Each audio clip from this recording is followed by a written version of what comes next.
sebagian besar hadir ya, 31 dari 36 kan ya?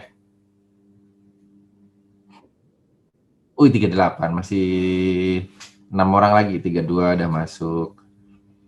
Oke, oke. Wah, Fikri lagi di mana? Rapat di balai desa atau di mana itu?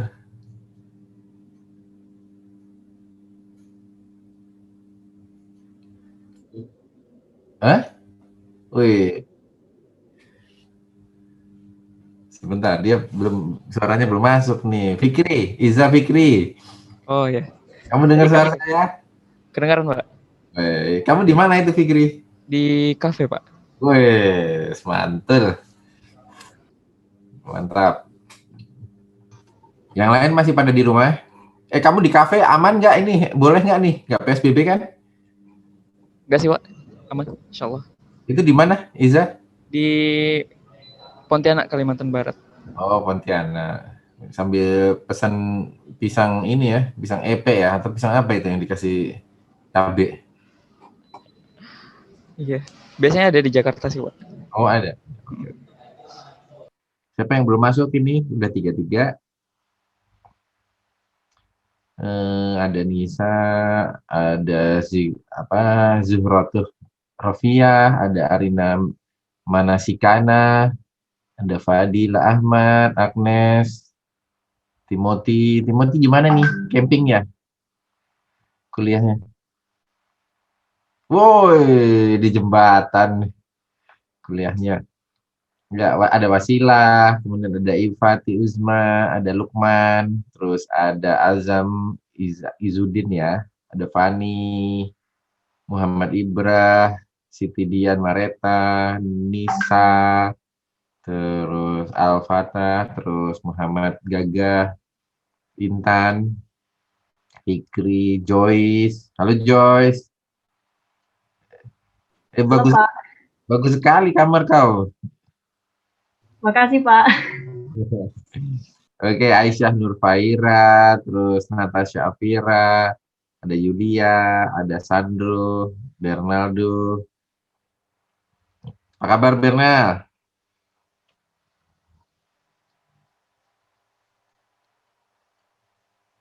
Oke, terus ada Rijalus, kemudian ada siapa lagi nih?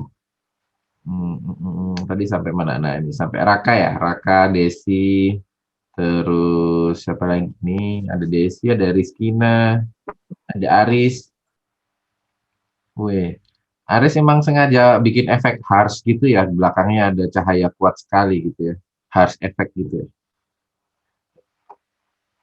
Terus ada Iya, Pak. enggak, itu enggak sengaja ya. Di belakang jendela. Fahri, gimana kabar? Pak Presiden udah sehat?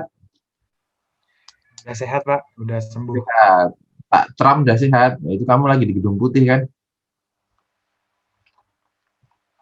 Terus ada siapa? Fakri, terus siapa tadi yang belum saya panggil lagi? Talita, ada Velia, kemudian ada Nabila. Ini manggilnya Nabila apa Bian apa ini?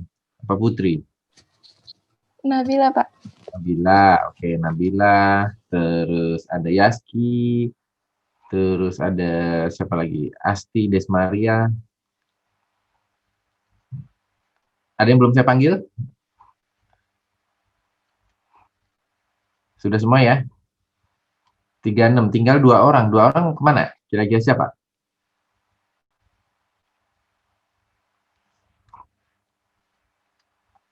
Udah pada makan siang? Sudah, Pak. Oke. Kalau Fikri udah pasti ya, di depannya ada makanan siang ya. Cuma minum kopi, Pak. Wes, minum kopi. Oke, saya mulai aja ya. Kita supaya cepat aja. Nanti kan ini pertemuan ke-6 ya, berarti ya. Iya, Pak. Terus berarti hari Kamis adalah pertemuan ke-7. Jadi pertemuan ke-6 ini kita udah masuk ke area kinerja. Kalau kemarin kita bicara soal area pengembangan ya. Bagaimana kita mengembangkan seorang pegawai yang masuk ke sebuah lingkungan perkantoran atau organisasi, kemudian dia punya kompetensi dasar apa, dan dia harus kembangkan seperti apa. Tujuan pengembangannya juga udah jelas, clear. Nah, sekarang kita masuk. ketika seseorang sudah masuk, dikembangkan potensinya, apa yang perlu kita lakukan? Mengukur kinerjanya. Jadi si orang ini apakah sudah bisa bisa apa namanya melakukan pekerjaannya dengan baik nggak setelah dikembangkan? Kita cek. Materinya baru aja saya upload ya, baru aja saya upload.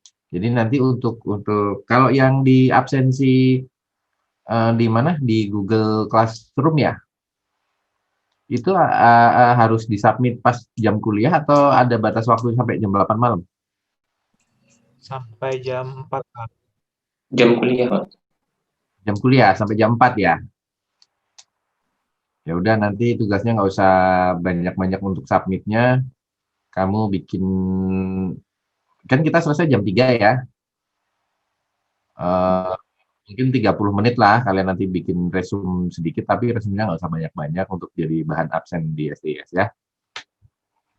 Oke, saya share screen ya, boleh ya?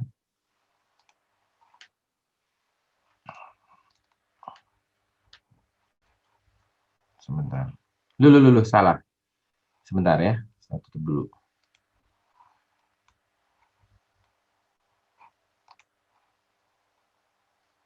Mana ya? Ini kali ya. Oke. Sudah nampak? Sudah, Pak. Nampak sekarang? Kok malah hilang? Hilang, Pak. Hilang ya? Sorry. Bukan stop.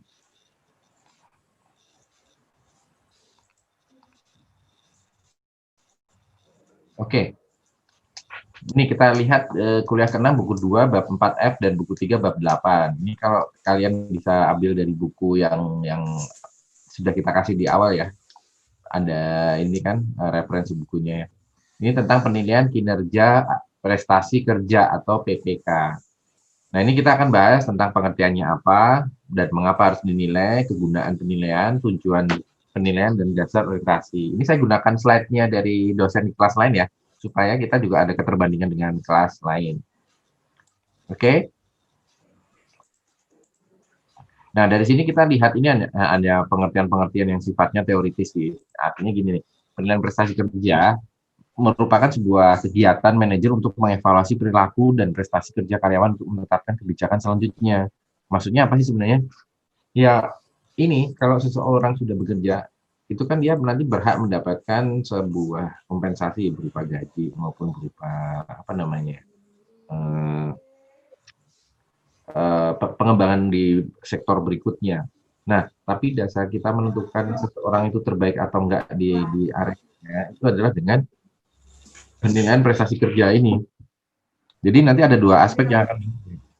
Satu, aspek yang bagaimana dia bagaimana dia menghasilkan output yang ditetapkan, yang pertama. Yang kedua adalah bagaimana proses dia menyelesaikan output yang ditetapkan itu. Nah, Pak Andrew F. Sikula, penilaian prestasi kerja adalah evaluasi yang sistematis terhadap pekerjaan yang telah dilakukan oleh karyawan dan ditujukan untuk pengembangan. Nah, tadi seperti saya sebutkan sebelumnya ya, jadi tujuan prestasi kerja itu adalah digunakan untuk evaluasi yang sistematis dan pengembangan. Nah, kalau menurut Del Yorder, prosedur yang formal dilakukan di dalam suatu organisasi untuk mengevaluasi pegawai, baik dari sisi sumbangan serta kepentingan bagi pegawainya sendiri. Jadi dari sini kan kita lihat ya, ada dua aspek kinerja yang dinilai. Satu, oh gitu. Oh sorry. Oke. Harus di stop kah?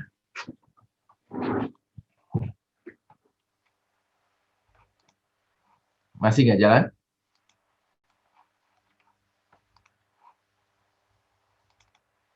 Oke. Sudah kelihatan? Nah, yang ini udah kelihatan? Sudah, Pak. Saya nggak usah di play ya. Gini aja kan biar kelihatan ya. Kalau di play tadi nggak kelihatan ya. Oke. Jadi pengertian dari prestasi ini, kalau Andrew bilang jembatan keledainya gini, kalau Andrew itu ditujukan untuk pengembangannya kan. Kalau yang daily order itu digunakan untuk evaluasi pegawai dan sumbangan serta kepentingan bagi pegawai itu sendiri. Artinya kalau daily order lebih melihat pada sisi si orangnya yang akan dikembangkan. Kalau yang Andrew dilihat dari sisi sudut pandang di luar orangnya, apa yang perlu dikembangkan dari dia itu. Oke, berikutnya ini nih, kegunaan dari sebuah penilaian. Yang satu, clear, perbaikan prestasi kerja. Ya. Setelah dinilai kan kita jadi punya benchmark ya, tolok ukur berapa sih kita cara kerja kita kalau dinilai orang lain. Yang kedua adalah untuk penyesuaian kompensasi. Nah, ini clear banget lah ya, orang kerja antara yang rajin dan enggak, itu harusnya kompensasinya beda dong ya. Nah, kalau istilahnya PNS zaman dulu tuh, kemarin pernah saya sebut ya, PNS tuh kadang orang punya stigma bahwa PNS adalah PGPS. Pinter dan kurang pinter, gaji sama saja gitu kan ya. Nah, tapi sekarang sebenarnya PNS sudah sama halnya dengan seperti di swasta. Karena sekarang itu prinsip penilaian sudah mendetail sampai dengan individu. Makanya sekarang di PNS dikenal ada namanya indikator kinerja individu yang melekat di masing-masing individu. Nah, di PNS sendiri, individu ini nanti diterapkannya dalam sebuah jabatan. Karena kan nanti ada jabatan dari masing-masing ya. Ada 2 jenis jabatan di dalam PNS nih. Satu jabatan struktural, yang kedua jabatan fungsional. Nah, kalau yang struktural itu yang terkait dengan manajerial. Sekarang itu sampai dengan eselon 4. Eselon 1 itu deputi, eselon 2 itu direktur atau kepala provinsi. Eselon 3 itu adalah kepala kabupaten atau kasubdit atau kabak atau apa ya? Kasubdit, kabak atau kepala kabupaten atau kota. Yang terakhir, eselon 4 itu adalah kasih atau kasubag. Nah, cuma di tahun 2020 ini Kementerian Pan-RB mau menghapus 2 jabatan paling bawah ini, kasih dan kabak. Nanti akan setelah dihapus diapain? Diterjemahkan ke dalam jabatan fungsional. Itu yang sekarang sedang dilakukan oleh pemerintah saat ini. Terus kita kembali lagi ke soal penilaian. Nah, kegunaannya untuk apa? Yang ketiga untuk keputusan penempatan. Ya tentu saja ketika seseorang kinerjanya bagus, maka dia akan ditempatkan di area-area yang kompleksitasnya biasanya relatif lebih tinggi dibanding yang lain. Karena kan dalam suatu pekerjaan yang membutuhkan pemikiran dan keterampilan yang lebih luas, maka dibutuhkan orang yang punya kinerja tinggi biasanya. Nah, ini keputusan penempatan salah satunya bentuknya dengan ini. Nah, kalau kalian kan ini juga ya, ada di SDS juga kan udah diterapkan ya untuk nilai ya. Nilai bisa menentukan untuk penempatan katanya. Betul ya? Jadi ya itu salah satu bentuk implementasinya. Terus yang keempat, kebutuhan latihan dan pengembangan. Nah, maksudnya apa nih? Jadi kalau seseorang punya gap, prestasinya nggak begitu bagus nih. Ternyata setelah dites, di-assess, dia sebenarnya bukan masalah nggak bisa, tapi ternyata misalnya dia belum pernah tahu tentang apa yang harus dia lakukan. Tapi kalau dia tahu, mungkin dia bisa. Nah, makanya kita butuh orang ini untuk dikembangkan dulu kan, diberikan training dulu, cara-cara menggunakannya, cara melayani orang seperti apa, kemudian cara menganalisis. Nah, setelah mereka dapat pelatihan, dites lagi, diberikan pekerjaan, terus kemudian diuji lagi ya, kinerjanya bagus nggak? Kalau bagus berarti ya sudah, dia udah cukup kompetensinya udah cukup bagus gitu. Kalau hanya pekerjaan di satu area ya. Nanti kalau dikasih pekerjaan lagi yang baru, mungkin dia masih bagus nggak? Oh, kalau bagus ya berarti udah mulai pengembangan dirinya udah mulai bagus gitu. Cuman kalau nggak bagus lagi berarti harus kita trainingkan lagi atau mungkin kita berikan coach ke dia supaya bisa menggali potensi yang ada di dalam dirinya. Kemudian yang kelima itu adalah untuk perencanaan dan pengembangan karir. Seseorang yang kinerjanya bagus, biasanya karirnya juga akan cepat.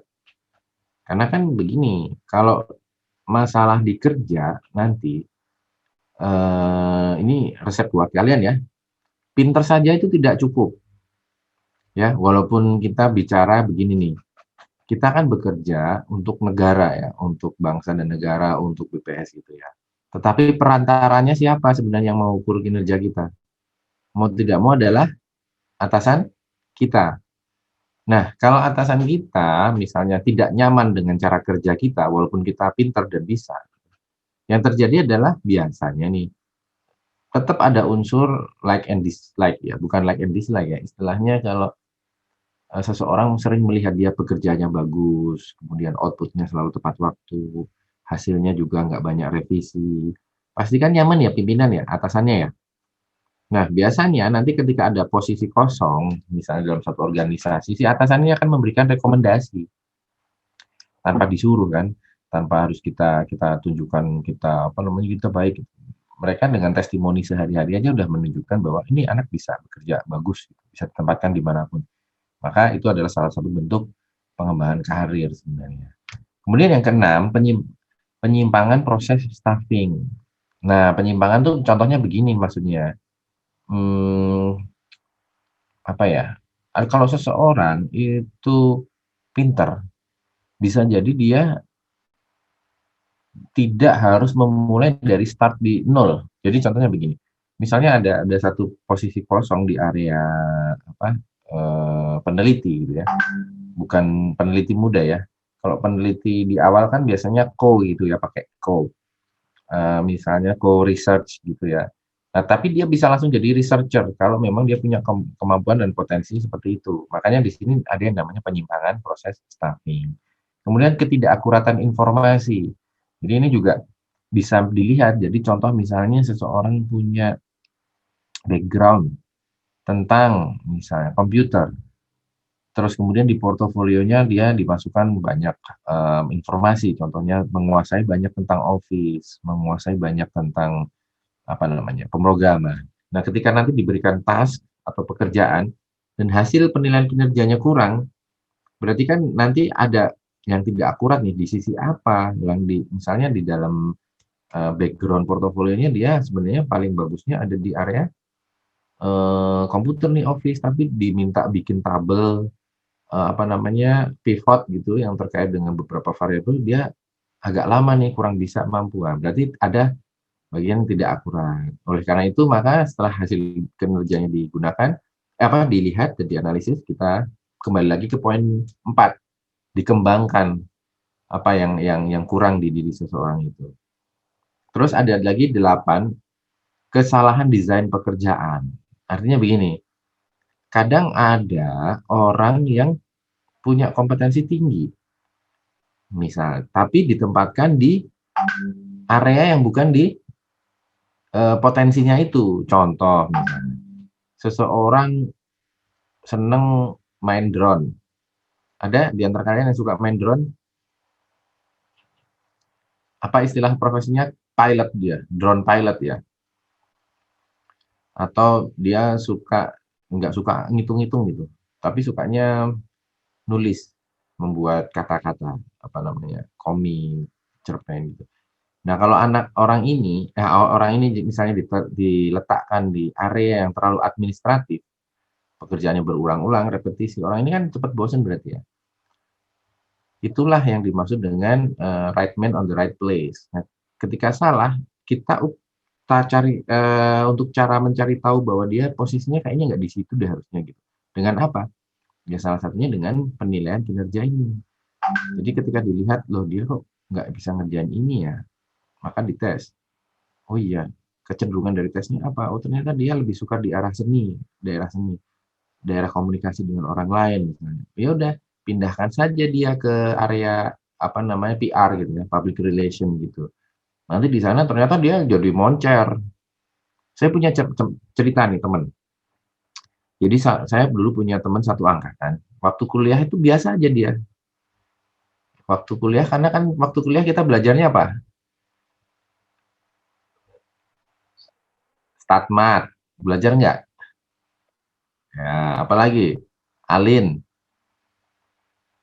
Akhirnya kan kita banyak pendiamnya ya, karena kan mengerjakan soal-soal banyak gitu kan ya. Nah, ternyata pada saat dia kerja, dia sekarang udah jadi MC terkenal, minimal satu provinsi lah. Ini bukan MC di BPS loh ya, MC di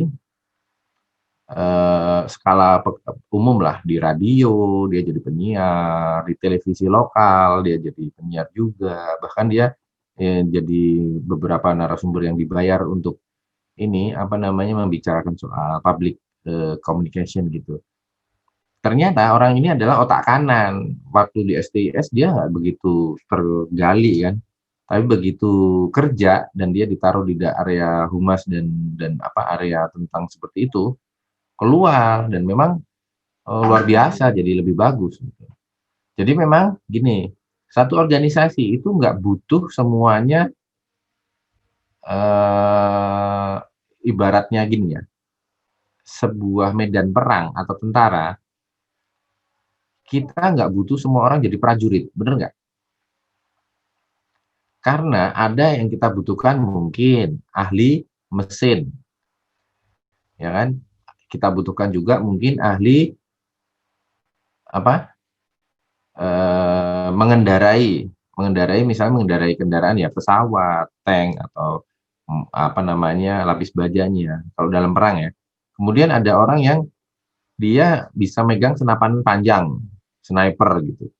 Tapi kalau disuruh apa namanya perang jarak dekat dia nggak bisa, dia bisanya sniper, bisa sama aja. Nah dengan kita di organisasi juga sama, nggak semua orang nanti akan jago pintar di area analisis. Trust me. Jadi kalau kalian sekarang nilainya nggak terlalu bagus, jangan berkecil hati. Oke? Atau misalnya kalian pusing, stres, jangan berkecil hati. Karena apa? Mau berkecil hati atau enggak, mau putus asa atau tetap semangat, besok tetap aja hari Rabu. Ya nggak? Jadi apapun yang terjadi hari ini nggak akan kamu inikin untuk hari depan. Yang penting kita pikirkan hari depannya kita mau apa gitu. Kalau ada kesedihan di hari ini ya udah tinggalin di hari ini cukup. Sedih ya udah oke, selesai. Tapi hari Rebo harus jadi lebih baik lagi begitu. Sama di dalam suatu lingkungan yang sekarang kalian pikir wah kok saya nilainya kurang ya. Nanti penempatan saya gimana ya gitu. Nah, it's okay. Kalau gitu saya besok hari Rebo saya harus lebih baik lagi. Nah, nanti pada saat mau kuliah ternyata penempatan ranking kita nggak masuk, ya it's okay. Ini kan dunia akademisinya. Begitu kalian masuk nanti ditempatkan misalnya di Maluku gitu. Ternyata kalian di sana ini bekerjanya bagus, terus kalian punya skill tertentu. Misalnya skill tertentu adalah skill yang tidak dipunyai orang lain. Nah kalau sama STIS kan, saya nanya, siapa di antara kalian yang nggak bisa regresi linier? Cung, halo, maksudnya nggak ada? Bisa semua, regresi linear ya. Kalkulus, pasti bisa semua kan? Nah, cuman maksud saya gini, ketika semua uniform, bisa semua, berarti tidak ada uniqueness-nya kan? Nah, kalian harus bisa cari pembeda nih di antara dengan teman-teman gitu ya.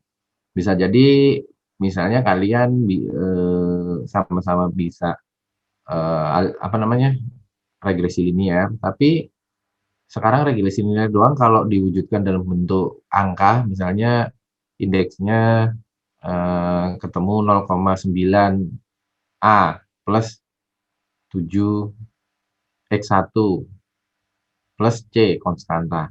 Nah, semua orang juga ngerti itu adalah persamaan regresi gitu kan. Cuma karena sekarang zamannya zaman visual, kalau kalian punya skill khusus yang bisa memvisualkan data-data itu, misalnya dalam bentuk grafik, dalam bentuk sebaran, ketika sudah diiterasi sampai dengan 1000 kali, kan nanti muncul grafiknya seperti apa, X-nya berapa, Y-nya berapa, gitu kan. Itu yang menjadi pembeda nanti. Oh, kalian punya skill khusus. Nah, disinilah yang akan kita ukur di kegunaan penilaian kinerja. Terus yang ke-9, kesempatan kerja yang adil. Nah, ini artinya ya terkait dengan poin kedua nih, penyesuaian kompensasi. Biasanya orang yang dengan kemampuan tinggi itu kompensasinya akan tinggi. Tapi jangan salah juga, kadang begini nih, dalam dunia kerja Ada orang yang bisaan dan mauan. Ada kan ya? Ada juga orang yang bisaan tapi nggak mauan. Dia bisa sih, tapi ya udah. Nanti kalau ada orang lain ya orang lain aja ngerjain gitu kan. Ada orang yang nggak bisaan dan nggak mauan. Wah, yang ini yang parah nih. Nah, biasanya kalau kalau dahulu ada semacam bias di dunia kinerja ya. Contohnya begini. Kalau seorang atasan punya pekerjaan kompleks, dikasih ke satu orang ya. Terus satu orang ini bisa ngerjain. Biasanya setelah selesai dia akan dikasih pekerjaan yang lain. Betul nggak? Kemudian ada lagi si B. Si B ini dikasih pekerjaan. Selesai itu. Tapi makan waktu cukup lama. Kan dia harus memahami dulu pekerjaannya apa. Terus setelah selesai lama, akhirnya atasan punya penilaian bagaimana? Yang bagus adalah yang pertama kan? Mengerjakan dia cepat dan banyak. Dan akhirnya yang orang pertama dikasih pekerjaan banyak. Nah, dalam dunia kerja itu kan ada namanya target dan ada namanya capaian.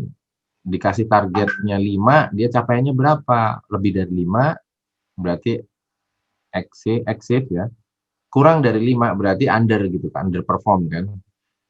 Nah, ada orang yang targetnya ketika dikasih dia cepat selesai, dikasih pekerjaan lagi, dikasih pekerjaan lagi. Dengan 8 pekerjaan, tapi akhirnya dari 8 itu 3 pekerjaan nggak sempurna selesainya. Sementara ada yang si B tadi dikasih pekerjaan 1 karena lama nyelesainnya, jadi dia cuma dapat kerjaan mungkin sekitar 5. Tapi benar semua, cuman lama dengan waktu yang sama. Dalam 10 hari si A dapat 8 pekerjaan, si B cuma dapat 5 pekerjaan, selisihnya 3. Nah, kadang-kadang ada seorang pimpinan atau atasan yang kurang bijak nih. Ngelihatnya hanya dari sisi, oh iya, si A benar semua, tapi salah nih, kualitasnya kurang. Dia mau kurangi. Sedangkan si B, dia cuma dapat pekerjaan 5, akhirnya hasilnya optimal gitu kan. Akhirnya yang dapat prestasi tinggi siapa? Si B, ya nggak? Nah, itulah yang namanya bias. Tidak menutup kemungkinan mungkin si B memang lebih bagus sih, cuma artinya begini, kadang volume pekerjaan yang banyak juga akan mempengaruhi kualitas dari pekerjaan yang dilakukan si orang itu kan ya. Nah, kadang-kadang yang diingat atasan atau yang diingat orang, sama kalau kalian lihat orang kerja gitu ya, yang diingat kesalahannya kan bukan kesuksesannya kan, bener nggak? Misalnya kamu bikin apa ya, mainan lah atau apapun lah, dari 10 kali bikin 3 salahnya. Biasanya orang, kok ini salah sih, ini harusnya begini. Yang 8 itu nggak dibikin, wah ini bagus nih desainmu nih keren gitu. Yang 7-nya nggak digituin kan biasanya. Yang disorotin dievaluasi pasti bagian kesalahannya. Nah itu yang jadi bias penilaian kinerja kadang-kadang. Nah ini sedang kita selalu berupaya kan, selalu untuk memperbaiki standar-standar kinerja yang bagus itu seperti apa. Kemudian yang 10 tantangan-tantangan eksternal. Tantangan eksternal ini yang terkait dengan di luar itu perkembangan teknologi seperti apa, kinerjanya seperti apa. Nah, kalau di kita ternyata dengan begini saja misalnya santai-santai saja sudah dianggap perform, apa yang terjadi jika di luaran sana orang selalu setiap hari itu punya minimal 10 sampai 15 target. Atau yang mudah tuh kalau seorang sales kan dia harus achieve berapa duit gitu dalam waktu 1 bulan. Dikasih waktu kan biasanya 1 bulan dia harus misalnya dapat nasabah. Nasabahnya minimal dia harus bisa ngeluarin uang 500 juta gitu. Nah, kalau misalnya paket produknya itu cuma 50.000 berarti dia harus punya berapa klien untuk nge-achieve. 1 bulan tadi saya bilang berapa tadi? 5 juta, 500 juta ya. Kalau satu unitnya satu paketnya itu cuma 50 juta gitu, berarti dia minimal 1 bulan harus dapat 10 klien. Nah, artinya gini, 10 orang yang uangnya pasti di atas 50 juta itu kan nggak gampang kita temuin ya. Kan kita kan nggak tahu orang-orang sebenarnya walaupun penghasilannya besar, kita nggak tahu kebutuhannya apa saja. Nah, kalian bisa bayangkan kalau ketika pegawai bank itu nggak perform, mudah menyerah, apa yang terjadi? banknya jadi bangkrut karena nggak nemu nasabah-nasabah. Makanya mereka matok target itu strict banget. Itu kalau di swasta, terutama perbankan. Kalau BPS seperti apa? Sama. Kalau kita targetnya ketika survei di lapangan itu diberikan waktu 10 hari, nah yang biasanya dilakukan pegawai BPS adalah dia akan mengejar di hari pertama, kedua, ketiga. Karena ke belakangnya itu kan udah mulai motivasi turun, capek, dan lain-lain halnya ya. Jadi di awal itu mereka push di awal. Ini makanya sekarang itu PNS itu kalau dibilang santai juga enggak juga. Gitu. Karena di kita penilaian kinerja itu sudah menjadi hal yang lumrah dan yang objektif. Kemudian kita lihat apa yang dinilai. Yang di sini adalah kesetiaan, prestasi, tanggung jawab, ketaatan, kejujuran, kerjasama, prakarsa, dan kepemimpinan. Dari beberapa faktor ini tadi, menurut kalian, yang kalian paling nggak paham yang mana?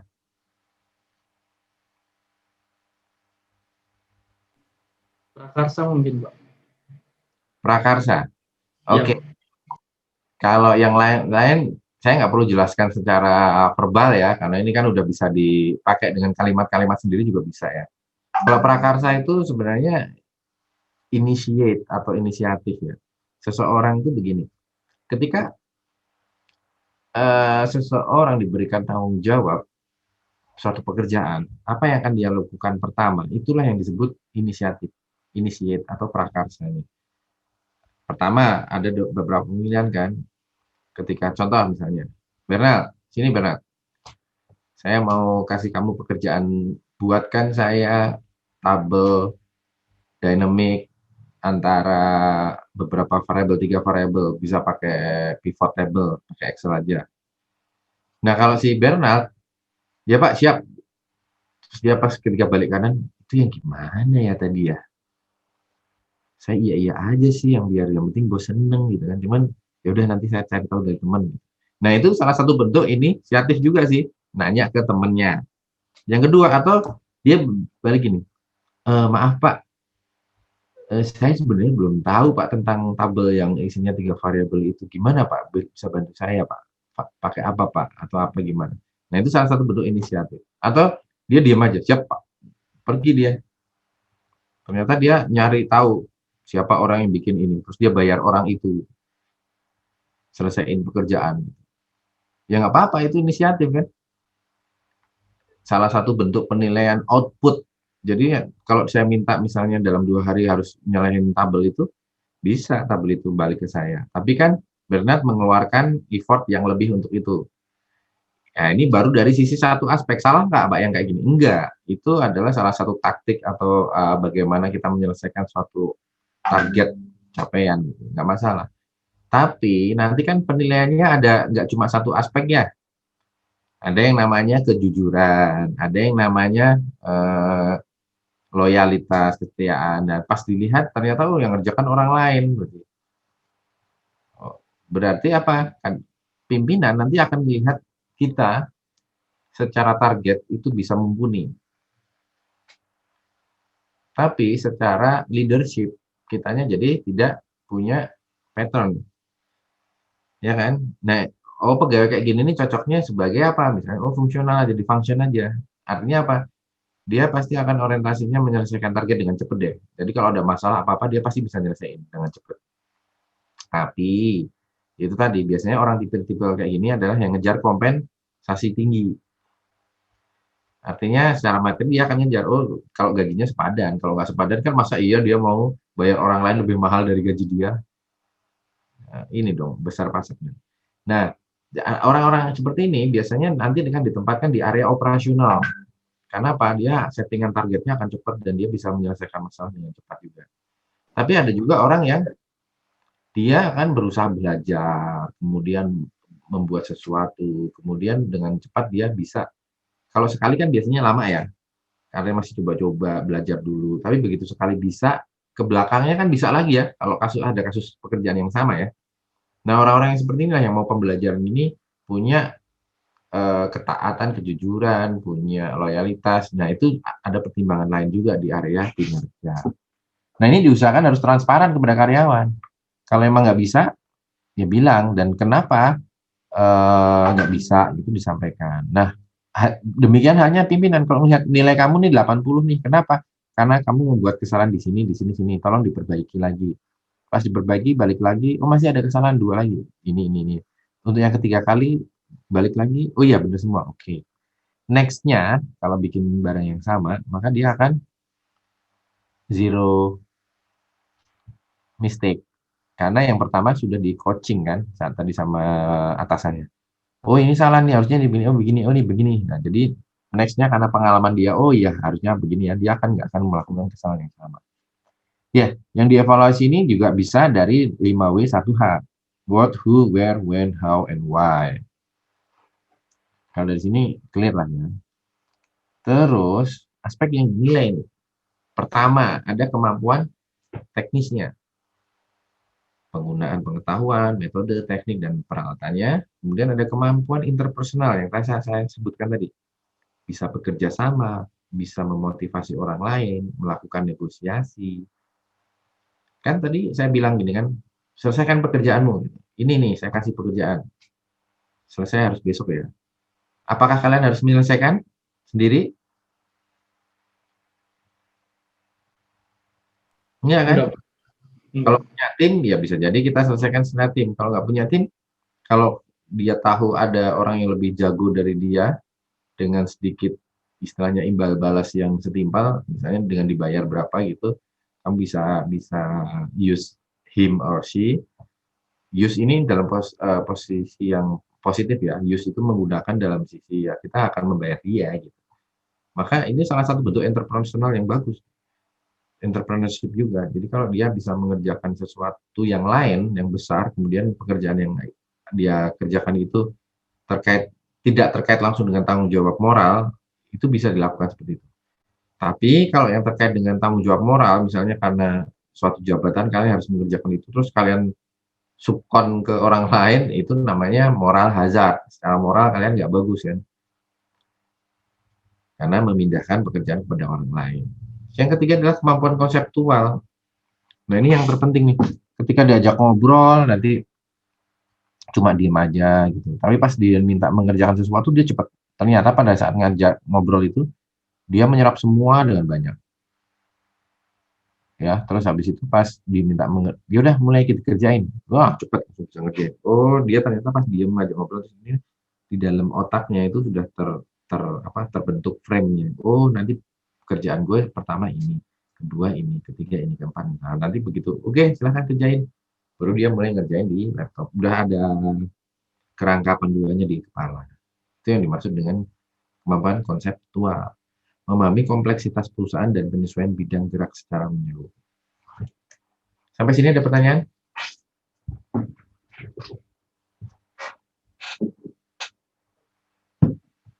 Belum?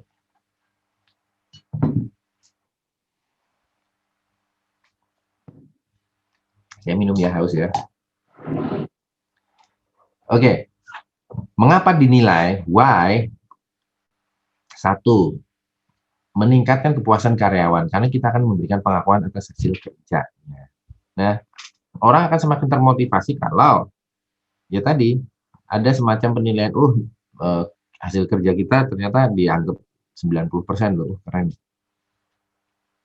95% loh, keren. Nanti itu akan menimbulkan motivasi. Terus memelihara potensi kerja karena merasa hasil kerjanya diapresiasi. Mengukur prestasi kerja karyawan yang baik sebagai contoh. Kemudian mengukur kompensasi yang seharusnya dibayarkan. Ini yang primer banget ya. Mengumpulkan data guna menetapkan program kepegawaian selanjutnya. Kalau kayak misalnya saya tahu dari 38 ini mahasiswa yang senangnya pemrograman berapa orang. Misalnya saya tahu cuma ada 10 nih dari 38. Terus kemudian ada yang suka desain grafis. Oh ternyata yang suka grafis ada 6 orang nih. Bayangkan kalau kita bisa memadu padankan skill itu menjadi satu kan, menjadi hal yang positif ya. Cuman kalau misalnya seseorang ditempatkan di area yang tidak tepat, sebaliknya yang terjadi. Kalau enggak si orang itu yang stres, sehingga kinerjanya akan menurun. Itu yang terjadi. Nah, kemudian di mana dinilainya ya? Bisa jadi di dalam pada saat mengerjakan sesuatu atau on the job performance secara formal. Jadi seseorang itu akan dilihat, oh dia datang terus di komputernya ngerjain sesuatu. Bukan berarti sok-sokan datang liatin muka pura-pura kerja gitu ya, tapi pekerjaannya lama selesai. Nggak kayak gitu. Terus ada lagi yang di luar pekerjaan, off the job performance secara formal maupun informal. Ini biasanya yang menilai adalah atasannya atau memang tim penilai dari bagian SDM. Dia akan melihat sehariannya seperti apa, performanya seperti apa, targetnya selalu tepat waktu nggak sih, dan seterusnya. Maka digali informasi, nanti ketahuan semua.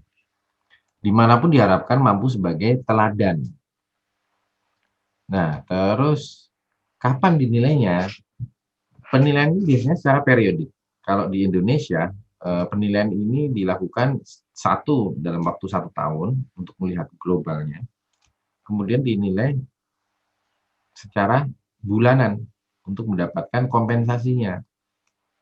Nah, kalau di BPS kan ada namanya tunjangan kinerja. Itulah yang nanti akan menjadi informasi yang dilakukan secara terus-menerus ya. Dapat didasarkan atas pengamatan maupun laporan. Nanti di belakang ada contohnya. Siapa yang dinilai? Yang dinilai semua pekerjaan dari bawahan sampai atasan. Yang menilai adalah atasan langsung. Kemudian untuk yang formal tidak ada aturan bawahan menilai atasan. Tapi sekarang di BPS ada, bawahan boleh menilai atasan ya? Boleh. Dengan apa? Namanya performa 360. Jadi seorang bawahan bisa menilai atasannya langsung. Oh, kenapa Bapak ini lambat datang ke kantornya dia lambat, nggak ngerjain sesuatu. Nah, itu bisa jadi apa? Ketika hasil penilaiannya muncul, efeknya negatif, bisa jadi kepala atau pimpinannya diputar, dirotasi, dipindah. Kalau masalahnya di dia, kalau masalahnya di kitanya, ya sama sebaliknya, kitanya yang dipindah gitu ya. Oke. Untuk yang formal tidak ada aturan bawahan menilai atasan. Ini sekarang nggak terlalu saklek ya yang ketiga ini ya, karena sekarang bawahan bisa menilai atasan. Nah, bagaimana menilainya? Metode penilaiannya diatur sedemikian rupa yang harus diketahui oleh karyawan. Nah, ini biasanya diumumkan melalui aturan apa saja sih yang harus kalian turutin, harus kalian comply terhadap aturan itu. Itu ada nanti di buku pedoman. Nah, kalau di kasus PNS, kapan mereka mendapatkan ini? Pada saat latsar atau pada saat prajabatan kalau orang dulu nyebutnya. Jadi dikurung di dalam satu tempat, kemudian diajarin semua konsep, baru setelah dipulangkan, terus nanti diminta bikin program pembaharuan. Biasanya begitu. Termasuk diberikan gambaran mengenai siapa yang berprestasi, baik dimungkinkan untuk mendapatkan promosi dan atau bonus pembayaran. Nah, makanya ini harus dibilang transparan tadi ya. Seseorang kalau kinerjanya bagus, portofolionya pasti akan bagus. Nanti akan sering dapat bonus. Contohnya, ketika seangkatannya belum ada yang ditugaskan ke luar negeri untuk sekolah, bisa jadi dia orang ini yang berangkat duluan untuk menjadi tugas belajar. Kira-kira begitu ya. Terus tujuan penilaiannya, ada dasar promosi, demosi, pemberhentian, dan penetapan balas jasa. Ini clear. Mengukur prestasi sejauh mana kemampuan dari karyawan itu. Ini juga jelas. Ada target, ada capaian. Kemudian dasar mengevaluasi efektivitas kegiatan dalam perusahaan. Nah, ini yang agak sedikit kompleks. Jadi ketika seseorang nggak perform, itu masalah nggak buat perusahaan?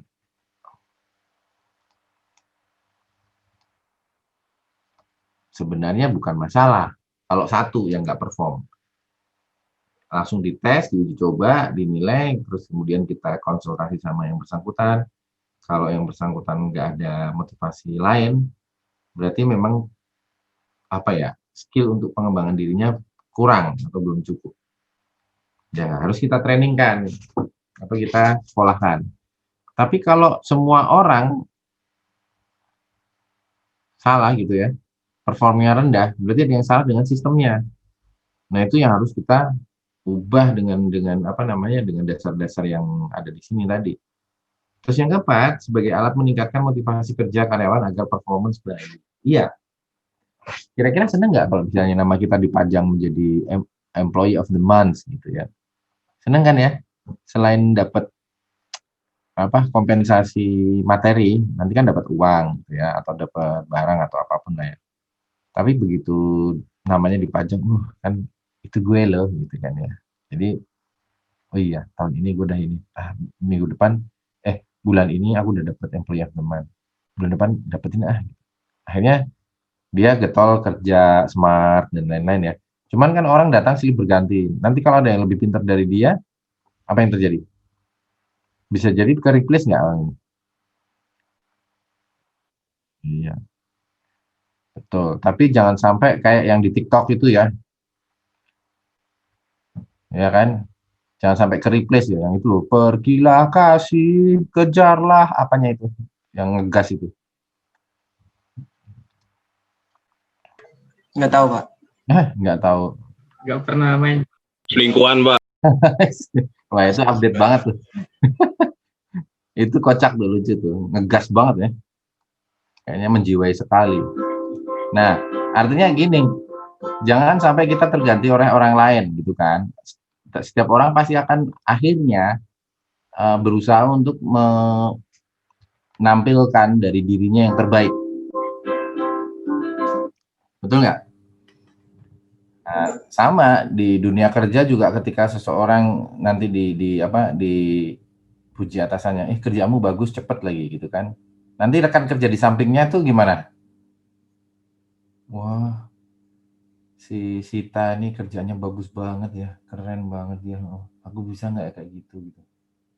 Bisa, bisa. Nah, akhirnya kan ya udah Sita paling bagus bulan ini nggak apa-apa. Aku harus paling bagus bulan depan. Ceng ceng ceng ceng. Nah, pakai sinetron gitu kan. Untuk hal-hal yang positif gitu kan, motivasi atau biasanya kadang-kadang orang nyebutnya julid gitu ya. Itu nggak apa-apa, kadang penting. Tapi bukan julid dalam hal yang buruk ya. Julidnya misalnya gini nih. Sita misalnya IPK semester lalu berapa Sit? Kamu Sit? 4,00 ya Sit atau 3,9 ya? Amin. Amin, ya kan? Terus ada Aisyah nih. Nah, Aisyah langsung lihat, langsung dengan gini kan mata. Jadi kamu tuh udah bisa menjadi bintang film kok dengan menggunakan mata doang. Kamu sendiri doang. Nah, terus ada backsoundnya deng deng deng deng deng deng gitu kan. Wah, saya pasti bisa nanti semester depan saya akan mengalahkan IPK-nya. Nah, seperti itulah. Jadi apa namanya dalam dunia kerja nanti akan seperti itu juga. Karena orang yang kinerjanya bagus pasti akan dibawa kemana-mana sama atasannya, ya. Contoh misalnya nanti ada rapat di luar daerah atau apa gitu pasti akan dibawa. Nah, ketika dalam satu unit kerja prestasi kerjanya itu tinggi, rata-rata bagus gitu ya. Apa yang terjadi?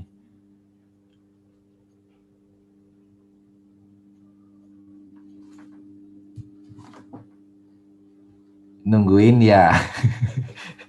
Yang terjadi adalah apa namanya? Kompetisinya itu jadi sehat. Ya. Jadi apa namanya? Kita bukan iri-irian karena dia kan begini dia enggak. Yang terjadi adalah semua saling berkompet gitu. Keren banget ya si Sita bisa 3,9.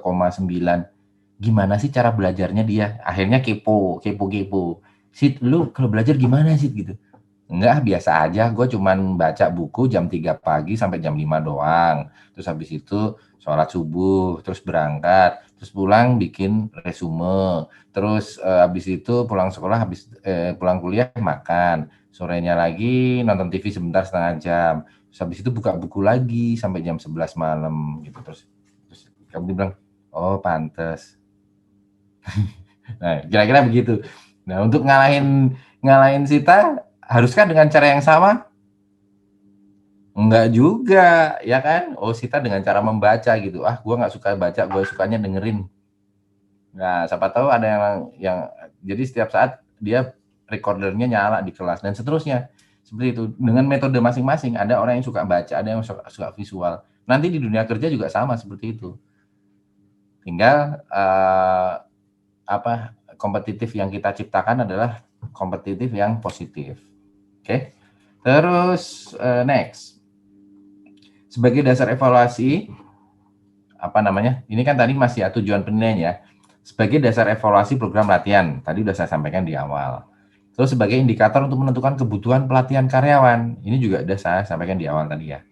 Sebagai alat untuk mendorong atasan mengobservasi perilaku bawahan. Karena suatu saat kan kalian akan di posisi atas kan ya, punya anak buah ya nanti ya, harus bisa cara menilainya. Jadi jangan hanya melihat seseorang dari sisi ketuntasan saja. Ketuntasan itu adalah salah satu dimensi saja. Misalnya gini nih, saya minta kamu mengerjakan laporan, selesai laporannya. Cepet ada orang bisa. Tapi kontennya banyak yang salah-salah, atau konten laporannya dangkal, atau nggak lengkap.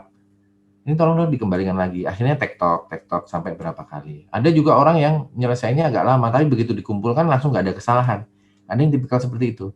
Nah nanti ketika kalian jadi atasan itu harus bisa mengobservasi. Mengobservasinya dengan apa? Dia bisa cepet banget tapi banyak salahnya. Dia ngapain sih? Oh ternyata si anak ini atau si staff ini dia misalnya anaknya banyak, bukan istrinya yang banyak ya, anaknya banyak, kebutuhannya banyak, maka dia pengennya kan ada kerjaan tambahan supaya dapat uang tambahan. Jadi apa yang di kantor dikasih kerjaan ke dia, maka dia pengen selesainya cepat. Karena dia bisa setelah selesai kan dia bisa mengerjakan hal lain ya, di luar misalnya, nyari tambahan di luar. Tapi dia nggak memperhatikan kualitas konten, bisa jadi. Ada juga orang yang dia fokus banget sama pekerjaannya gitu kan, tapi ya lama. Gitu. Nah, seorang atasan harus punya sense itu. Dia kenapa ya kayak gitu ya? Oh, ternyata dia harus menanggung dia harus nyari nafkah lebih karena tadi ada kebutuhan lain lah. Makanya harus ada permakluman. Nah, kalau begitu si bos apakah dimaklumi orang yang begini? Jangan seperti itu. Supaya penghasilannya nambah atau dia harus dilibatkan dalam kegiatan-kegiatan yang ada istilahnya ada insentifnya gitu kan, dan berdayakan orang-orang yang seperti ini supaya dia juga akan fokus. Akhirnya karyawan akan loyal kepada unit kita kan. Nah karena diperhatikan, kemudian dari dalam aja saya udah cukup kok, nggak perlu lagi cari tambahan-tambahan di luar gitu. Karena resiko di luar misalnya banyak kan, misalnya habis pulang kerja dia tadi buru-buru jadi Gojek misalnya. Kan ada ya, suka nonton nggak di Metro TV atau gitu. Seorang guru honorer ya. Pulang dari ngajar dia jadi tukang Gojek gitu, atau seorang ibu rumah tangga yang kalau siang nyuci, setelah selesai nyuci dia jadi GoFood atau Gojek gitu. Nah, itu salah satu bentuk yang kinerjanya mungkin tipikalnya cepat tapi ya dia fokusnya banyak. Terus berikutnya, nah ini fungsinya lagi adalah untuk mengevaluasi kelemahan di masa lampau dan memperbaiki untuk berikutnya. Kemudian sebagai alat seleksi dan penempatan karyawan. Nah ini kalau ini jelas ya.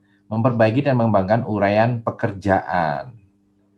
Nah artinya pekerjaan-pekerjaan ini masih relevan nggak sih dilakukan orang dalam satu waktu.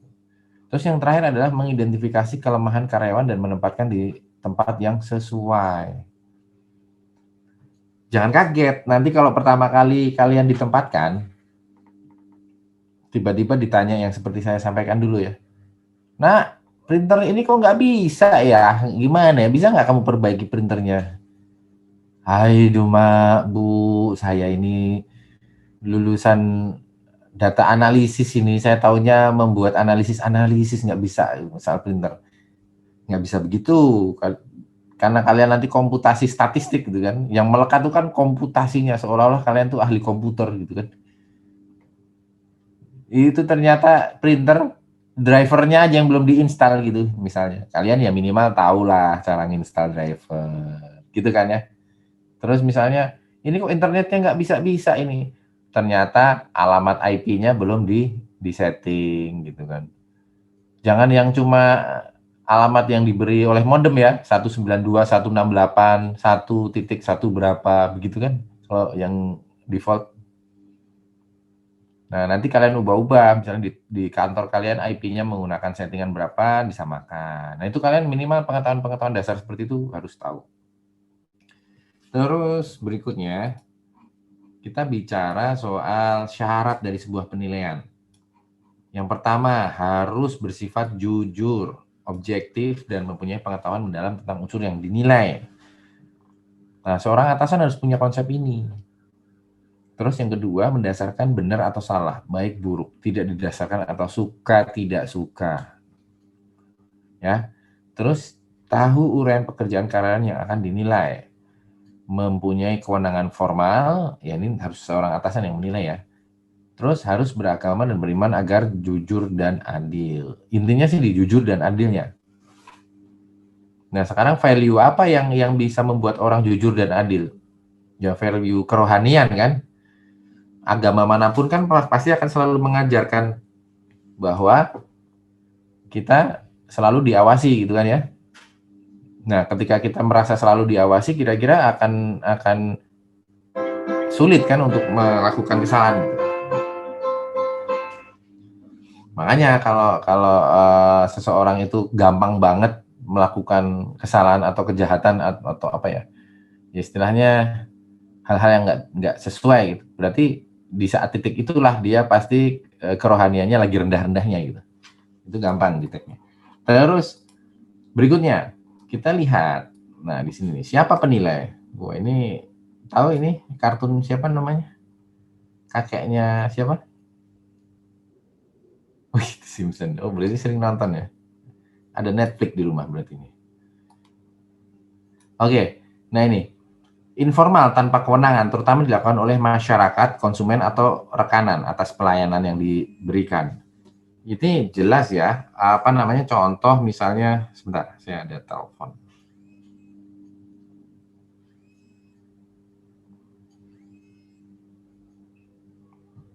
Nah, contohnya misalnya gini, ketika kita punya, kamu buat makanan ya, produk makanan, terus kamu jual, terus ada testimoni dari konsumennya kan biasanya ya, dia akan bilang apa, enak banget nih, enak banget gitu, coklatnya melted deh di mulut gitu. Nah, artinya kan kita udah dinilai nih bahwa makanan kita enak gitu kan. Terus ada juga yang beli misalnya, ternyata dia tidak begitu suka dengan yang kayak gitu. Terus apa yang dilakukan? Ini coklatnya lumer sih, tapi encer banget gitu. Enggak gitu kan? Yang dilakukan adalah diem, tapi apa? Besoknya nggak beli lagi. Bener kan? Kayak gitu. Nah, itulah yang dimaksud ini, informal. Jadi dia nggak perlu memberikan feedback balik, tapi dia nggak akan membeli lagi gitu. Nah, itu jangan sampai yang kayak gini nih, punishment kayak gini nih. Contoh kalau BPS gini ya, kita menghasilkan data kita nembak di lapangan misalnya. Kira-kira masyarakat melihatnya gimana? Dia nggak akan lihat, BPS bohong tuh, diam aja. Tapi besok-besoknya lagi, dia nggak percaya dengan data BPS. Contoh misalnya gini, kamu lagi jalan gitu ya, sama Pak RT atau siapa gitu. Pak, saya mau mencacah rumah tangga itu. Oh, dia lagi nggak di rumah, Dek, gitu. Kemana, Pak? Masih keluar kota, mungkin pulangnya 2 hari 3 hari lagi. Oh ya udah, yaudah dengan Bapak aja deh. Bapak tahu nggak rumah tangga itu siapa? Bapak kan RT kan gitu. Oh iya, Dek. Oh iya, itu namanya Pak ini. Si RT tersebut bilang nggak, kok adik begitu sih? Itu kan nggak jujur. Kira-kira bilang begitu nggak?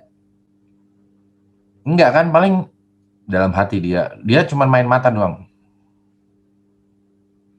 Tapi ada backsound di belakang.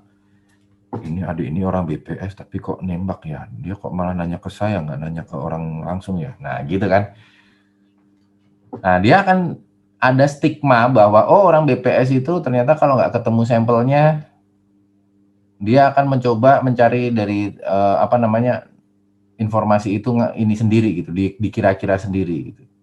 Nah jangan sampai seperti itu. Akhirnya apa, masyarakat mungkin nggak akan ngomong ke kita kan, cuman Begitu dia ketemu lagi sama yang lain gitu, sama kayak Bu Tejo itu, kamu tahu tidak itu kemarin saya nemenin pegawai BPS. Bu Tejo sini. Saya nemenin sampai rumah. Kan harusnya kan didatengin ya rumah itu ya. Harus satu-satu kan ya. Iya. Malah dia nanya ke saya. Kalau udah kayak gitu gini, gimana datanya mau valid? Kemarin saya juga ngomongnya ngasal-ngasal. Saya kan nggak tahu di situ ada siapa saja. Tapi saya ditanya terus dipaksa kok gimana? Akhirnya kan orang kayak gitu kan nggak akan ngomong ke kita kan. Dia ngomongnya ke orang lain. Yang jadi bahaya adalah ketika stigma seperti itu nempel. Padahal kan nggak semua orang BPS nggak sejahat kita ya. Maksudnya kalau kita jahat gitu ya. Akhirnya yang dijadi korban adalah satu institusi, kepercayaan. Ingat kalian kasusnya Melinda D?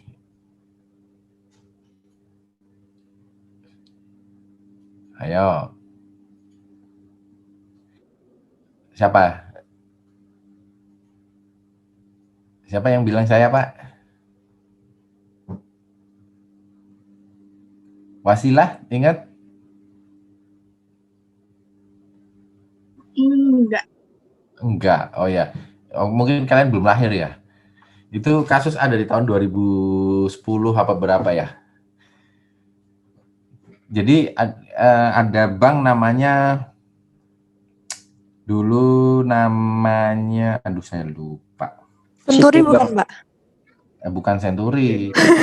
Citibank. Citibank, Pak. Citibank. Yes, Citibank.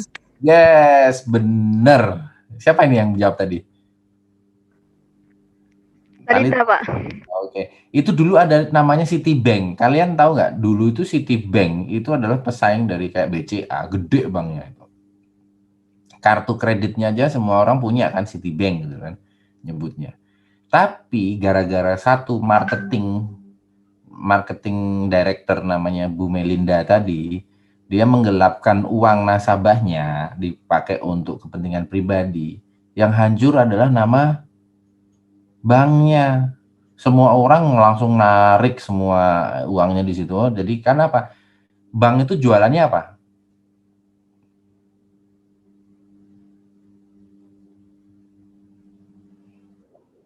Yes.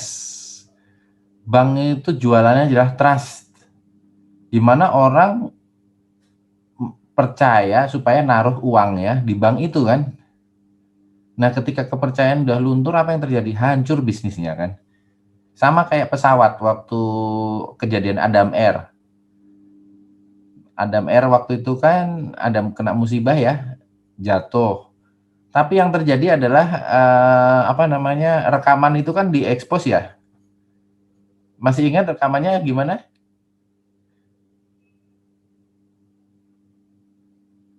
Pesawat bambu gitu kan. Masih ingat nggak? Kan pertama kan terus ada bunyi sensornya itu kan ya. Terus pilotnya nyebutin apa waktu itu? Nyebutin, wah ini pilot, ini kayaknya ada masalah lagi nih di sensor, tek gitu kan, dipencet-pencet terus ada suara kayak suara pencet-pencet gitu kan. Ada rekamannya kok itu di YouTube, kalau nggak percaya cari deh. Itu terus nanti bunyi lagi nih, terus naikin atau apa gitu. Wah, udah kayak pesawat bambu nih gitu kan. Terus ada iseng gitu dia nyeletuk gitu kan. Tek gitu. Terus akhirnya tiba-tiba mungkin mereka baru sadar pas view-nya kelihatan kan. Udah begini, udah nukik begini kan. Udah nggak bisa ditarik lagi. Pilot gimana? Terus menjelang, itu serem tuh, menjelang mau ngantem airnya. Itu kan terus teriak Allah Akbar atau apa, brus, hilang sama sekali. Tapi yang dari dialog itu, yang ini kan jadi ada pesawat bambu nih gitu kan. Akhirnya apa? Konsumen kan melihat, oh pesawatnya tua-tua, mungkin perawatannya kurang bagus. Jadi akhirnya Pak Adam Air kan waktu itu langsung declare bankrupt kan. Nggak ada yang percaya lagi mau naik pesawat dia lah. Tapi akhirnya ya udah, terus diakuisisi lagi kan, berubah merek kan akhirnya. Adam Air jadi apa sekarang? Apa yo, diakuisisi apa? Ayo. Air Asia bukannya? Bukan. Lion Air ya? Ya pokoknya diakuisisi. Artinya gini, salah satu bentuk pengubahan merek itu karena setelah sebuah kejadian itu adalah untuk membangun trademark yang lain. Coba kalau masih pakai nama Adam Air gitu, kira-kira orang mau nggak naik pesawat itu? Enggak lah. Saya juga nggak mau kok. Pesawatnya tua-tua, reot-reot gitu kan, karena pernah kedenger dialog tadi. Atau malah tambah seneng kalian kalau yang punya adrenalin tinggi ya. Contohnya naik bus misalnya. Ini yang anak Jawa Timur ada nggak nih? Atau anak mana?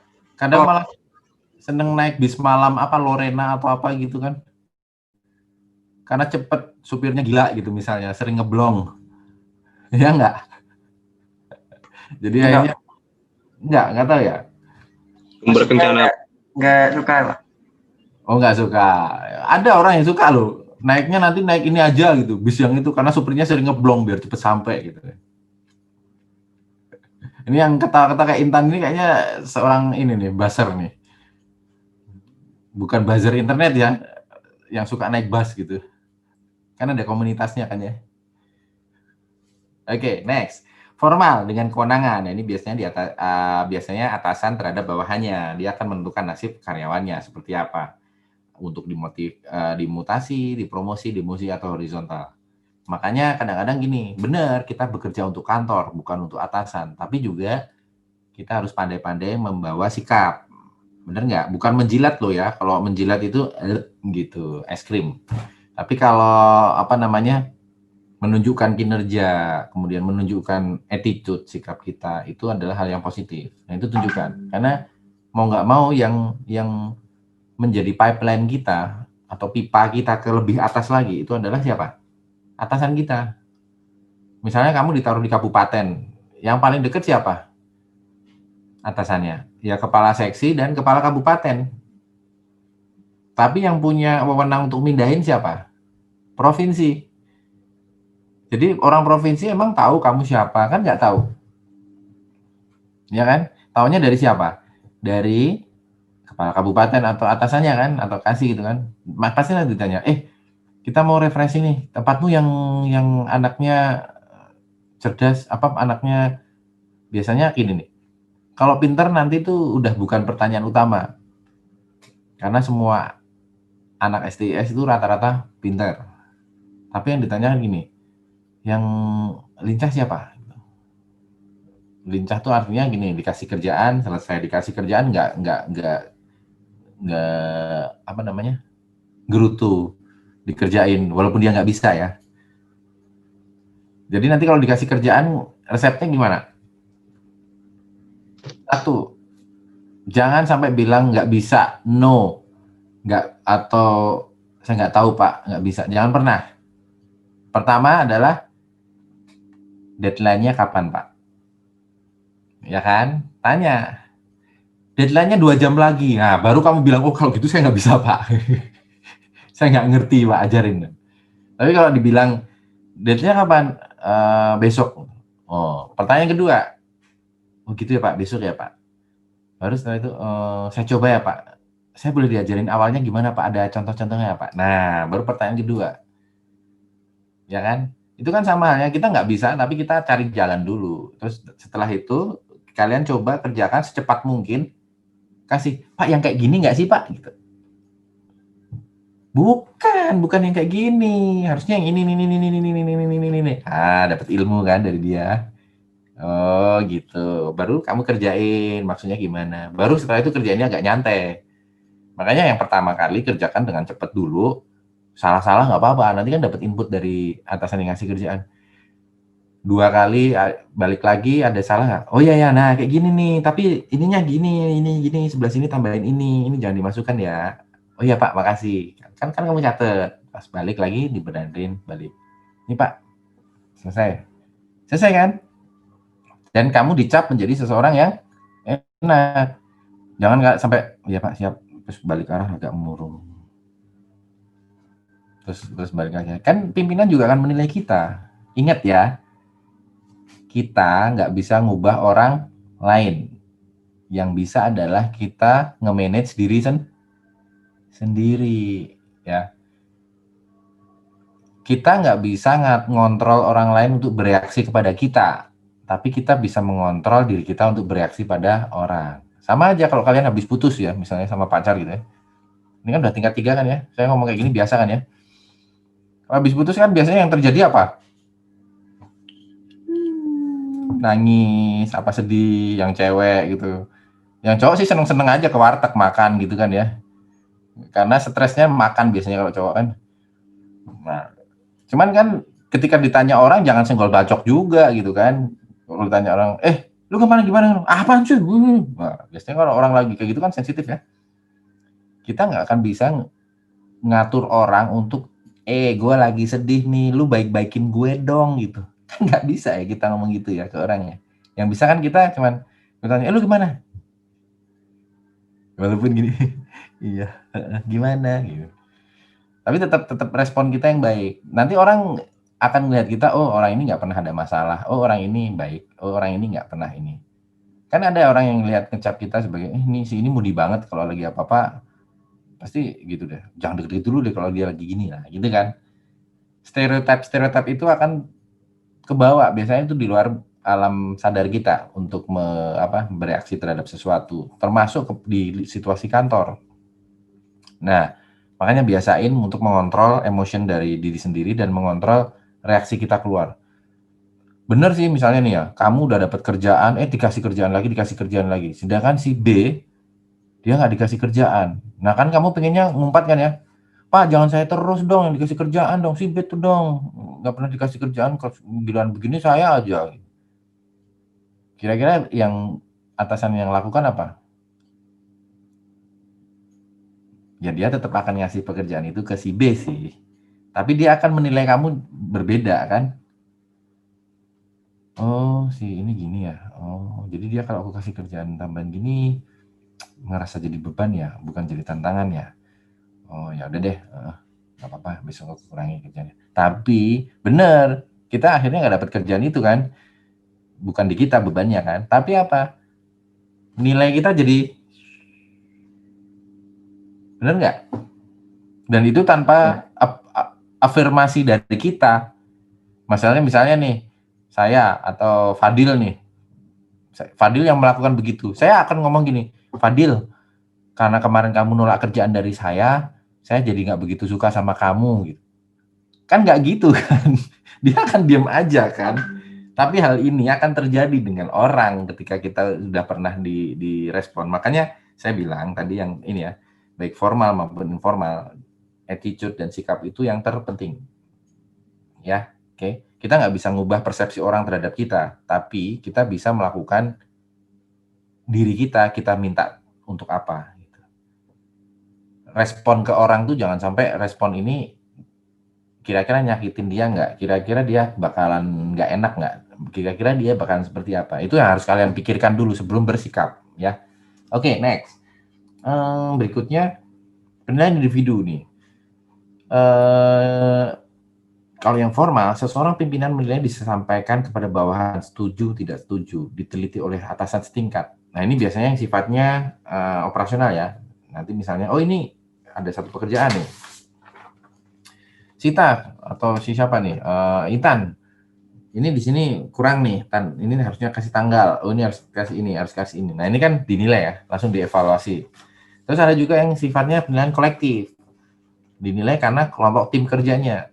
Biasanya hanya untuk pimpinan puncak. Jadi misalnya contoh kalau udah kita di atas gitu kan kolegalitasnya tinggi dan cara kerjanya kan memang harus grup. Ya, nanti dilihat dalam satu kelompok yang paling menonjol siapa, bisa kooperatif enggak gitu. Kemudian yang berikutnya dasar dari penilaian ini ada 2 jenis nih, tangible standard dan intangible. Tangible itu adalah yang terlihat kan ya. Yang intangible itu yang nggak terlihat gitu. Kayak misalnya nih, tangible dapat ditetapkan alat standar fisik. Contoh, kuantitas, kualitas, waktu ya. Jadi apakah kalian bisa menyelesaikan pekerjaan dalam waktu cepat, dengan kualitas yang bagus dan jumlahnya banyak. Gitu. Itu yang tangible, kelihatan kan, bisa diukur kan. Terus ada standar uang. Misalnya kalian bisa mengerjakan dengan efisien atau bisa menghasilkan sesuatu yang lebih besar. Misalnya kalau sales itu ya, berarti kan dia harus jualnya dalam waktu yang singkat, harus jualan banyak, gitu kan ya. Dan dia mengeluarkan biaya operasionalnya lebih rendah. Gitu misalnya. Nah, ini contohnya ini. Yang intangible tidak dapat diterapkan alat ukurnya, misalnya perilaku, kesetiaan, kejujuran, dedikasi dan dan sebagainya. Nah, ini sebenarnya kuncinya ada di sini nih. Di intangible ini nih. Ini segede apapun, misalnya kamu ya, saya lah, jangan kamu. Saya punya misalnya ya, punya output banyak. Karena misalnya nih, ini bukan sombong ya, misalnya, karena saya pinter, saya outputnya banyak, kualitasnya bagus, gitu kan. Tapi saya songong misalnya, cuman gue yang bisa ngerjain begini nih, gitu kan. Pasti bos juga larinya ke gue, gitu kan. Songong kitanya. Nah, yang menilai siapa? Orang sekitar kita kan, termasuk atasan kita kan. Nah, ketika atasan kita ngelihat, iya sih si A ini sebenarnya bagus dia, potensinya kuat. Tapi songong anaknya gitu. Saya nggak nyaman kerja sama dia gitu. Apa yang terjadi akhirnya? Dia juga akan tetap dikasih pekerjaan sih, tapi kalau terpaksa dia jadi opsi terakhir gitu loh. Kalau nggak ada orang lain yang bisa ngerjain lagi ya mau nggak mau kan dia yang bisa dia gitu. Tapi kan nggak enak ya. Nanti kalau pas pada saat ada si atasan yang ditanya oleh atasan lagi di level pusat atau di level provinsi, Pak, di unit kamu siapa yang kerjaannya bagus, Pak? Dia akan jawab, Bapak mau apa nih? Yang kerjaannya bagus si A tadi ini. Tapi dia songongnya minta ampun, Pak. Gitu. Kalau si B ini kerjanya biasa aja, Pak. Tapi dia enak orangnya, entengan, nggak ngeluh kayak ini. Oh yaudah saya ambil yang B aja deh. Ya, kadang begitu. Jadi bukan karena kemampuan saja. Karena kenyamanan dalam bekerja juga penting. Dan kalau sudah levelnya makin tinggi, itu yang dicari bukan lagi soal kompetensi, tapi yang dicari adalah soal komfortensi ya, maksudnya comfort gitu, nyaman gitu, bukan kompetensi lagi. Jadi kan kalau kita kerja nyaman dengan dia kan, karena apa? Kalau makin tinggi level jabatan itu sifatnya biasanya rahasianya makin banyak kan. Ya contohnya kalau di level pimpinan, kalau menentukan profit, menentukan kebijakan kan biasanya ada yang sifatnya rahasia ya. Kalau dia nggak nyaman dengan asistennya, dengan siapa di sekitarnya, apa yang terjadi? Ya, dia nggak bisa kerja dengan optimal. Makanya dia akan lebih milih orang yang trusted ya, jujur, loyal, dedikasinya tinggi, nggak banyak ngeluh. Biasanya lebih dipilih orang begini. Ya walaupun dia sebenarnya kemampuannya belum bagus yang si A tadi.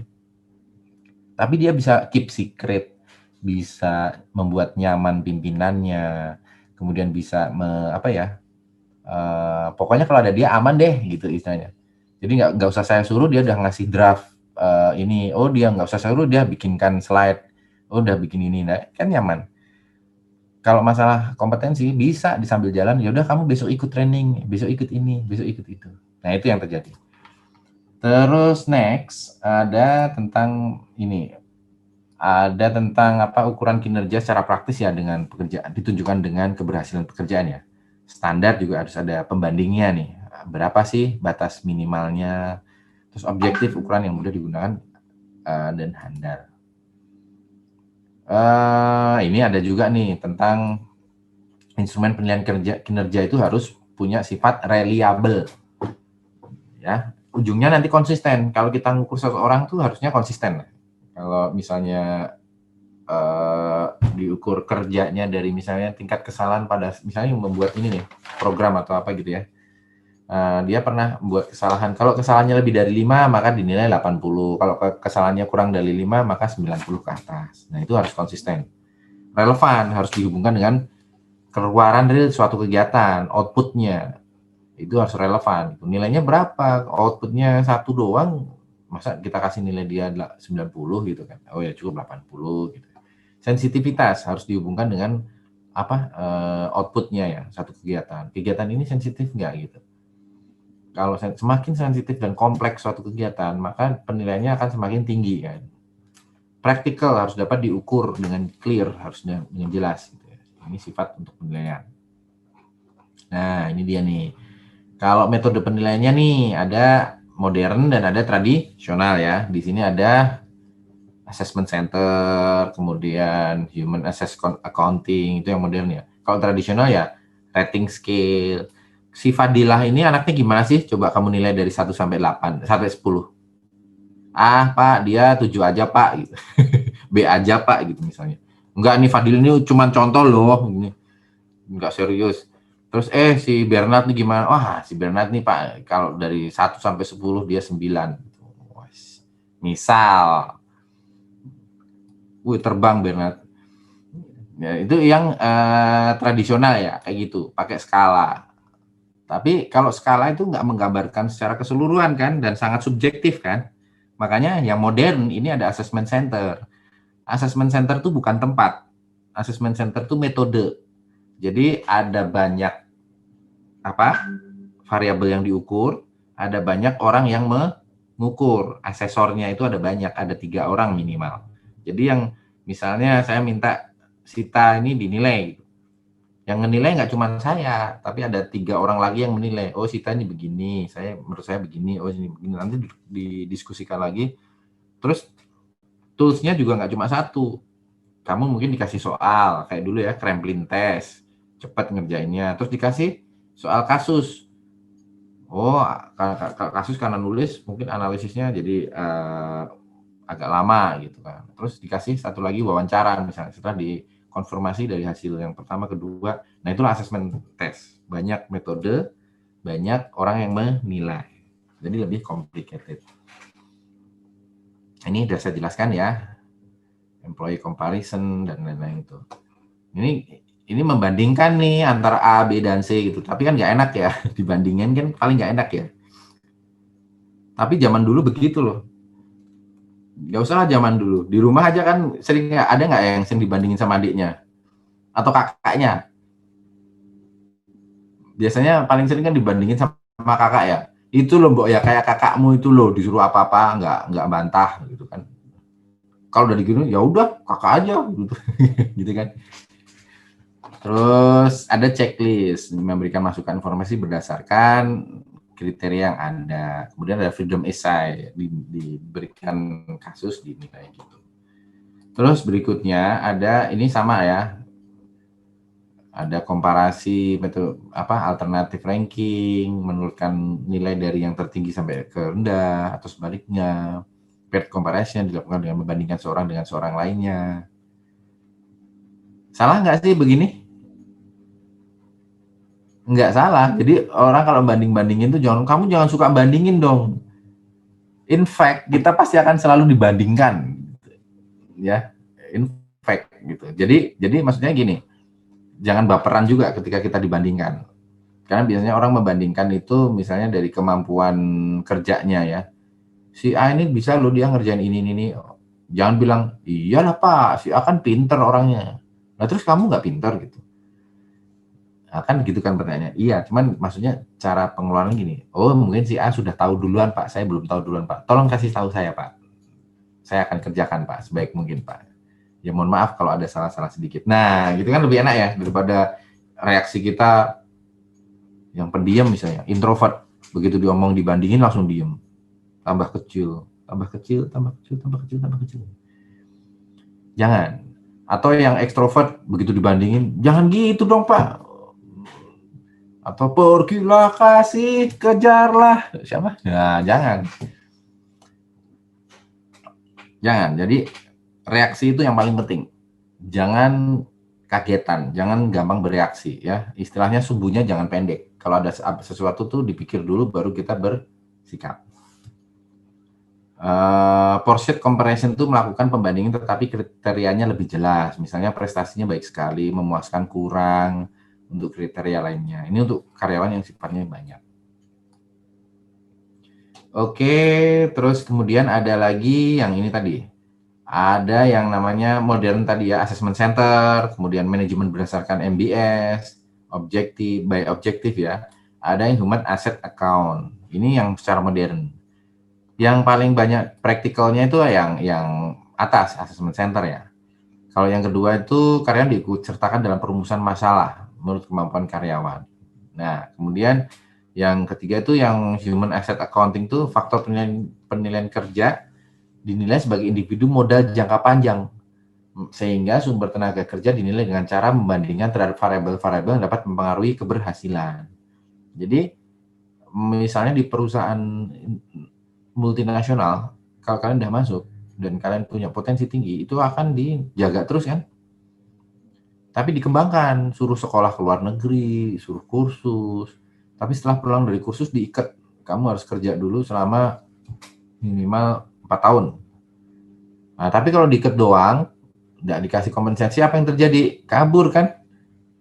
Kayak kambing diikat doang, gitu kan? Nggak dikasih makan, apa yang terjadi? Ketika ada rumput di sebelah kan, si kambing mau berusaha ke sana kan, gitu kan? Nah, lama-lama ikatannya kan pas longgar dia lari ke sebelah, bener nggak?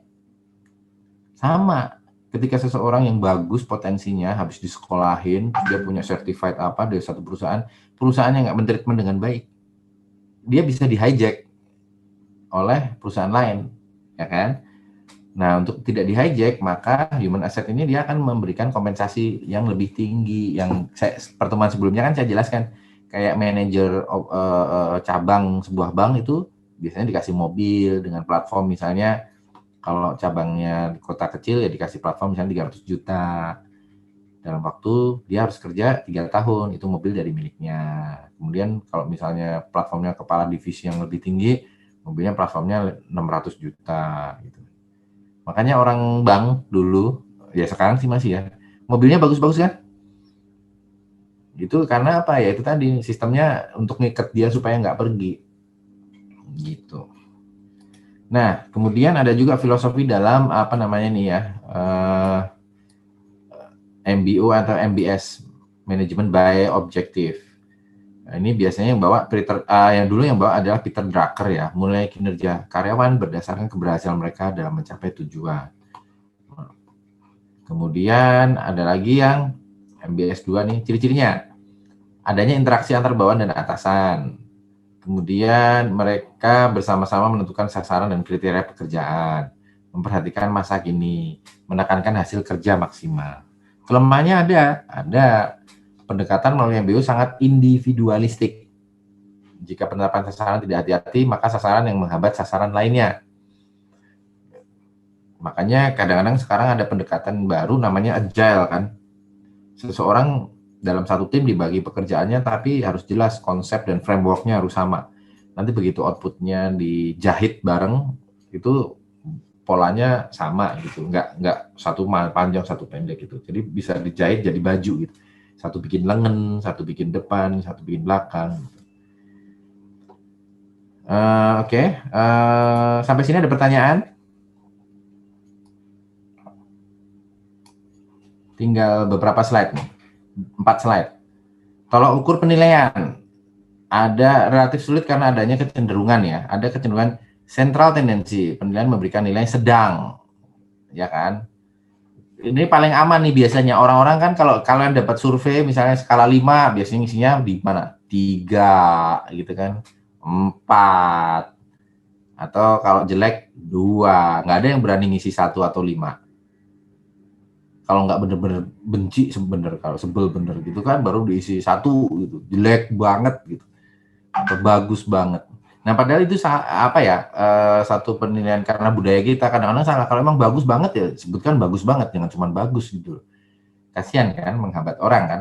Atau kalau memang jelek banget, ya tulis saja jelek banget. Kenapa? Karena ketika dia jelek, dia kan butuh pengembangan di area itu ya.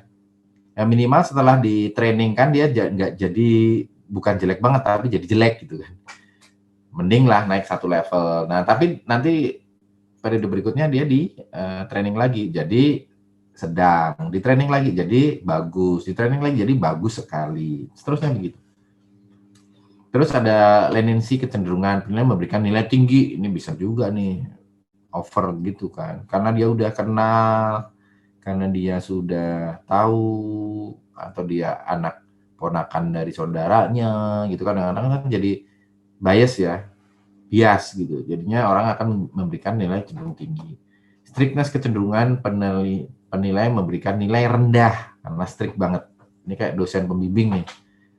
Misalnya kalau standarnya nggak kepake sekali, ya udah ulangi lagi sampai 3 kali nggak bener-bener, udahlah kamu saya kasih nilai B aja. Ada yang begini. Ada personal bias, prasangka buruk baik berpengaruh dan nilai. Contoh nih, ada orang yang kena misalnya gosip gitu ya. Oh, orang ini gini nih, orang gini. Nah, gosipnya sampai ke telinga atasan. Kadang-kadang walaupun itu nggak benar, tapi banyak orang membicarakan, itu akan menjadi bias. Ini kayak ini, personal bias gitu. Jadi gimana ya? Ya ini kejadian sih biasanya, walaupun nggak bagus. Cuman kan kita dinilai orang lain itu berdasarkan persepsi orang lain kan. Nggak bisa kan saya bilang gini, misalnya si Joyce ini anaknya sederhana loh. Misalnya sederhana gitu kan, nggak pernah jajan gitu ya. Misalnya ya. Tapi ada gosip mengatakan bahwa wah tapi nggak pernah jajan sih, tapi sekalinya jajan bisa 500.000 gitu. Sekalinya beli tasnya LV gitu kan, berapa juta, nah gitu. Nah langsung itu padahal itu kan baru rumor ya, tapi kalau misalnya rumor terus kemudian ada bagian HR mendengar seperti itu kan, orang langsung berpikir wah si Joyce ini nih sukanya bermewah-mewah nih. Nah, kan padahal dia sukanya ini ya, sederhana ya tadi ya. Tapi ternyata dari hasil rumor itu jadi nggak benar gitu. Makanya fitnah itu lebih kejam daripada pembunuhan. Ya toh? Jangan suka dengar gosip seperti itu. Kayak yang udah nonton film Tilik siapa? Oh, udah nonton semua kan? Jadi orang itu mbok yang solutif gitu toh. Nontonnya pakai textbook, pakai ini apa namanya? Pakai bukan namanya subtitle. Oke, saya lanjutkan. Nah, terus ada ini dia nih unsur yang dinilai nih, DP3 PNS. DP3 udah nggak ada, namanya sekarang ganti PPK, penilaian prestasi kinerja. Nah, mulai tahun 2014, maka ada kesetiaan, prestasi, kecakapan, tanggung jawab, ketaatan, kejujuran, kerjasama, kepribadian, kecakapan, kreativitas. Ditambah dengan prakarsa dan kepemimpinan. Ini hanya untuk pejabat yang struktural. Oke, terus berikutnya. Penilaian prestasi kerja PNS untuk menjamin objektivitas. Ini sebentar lagi ya. Sistem prestasi kerja dan sistem karir diberatkan pada sistem prestasi kerja. Penilaian prestasi kerja diarahkan sebagai pengendalian perilaku produktif.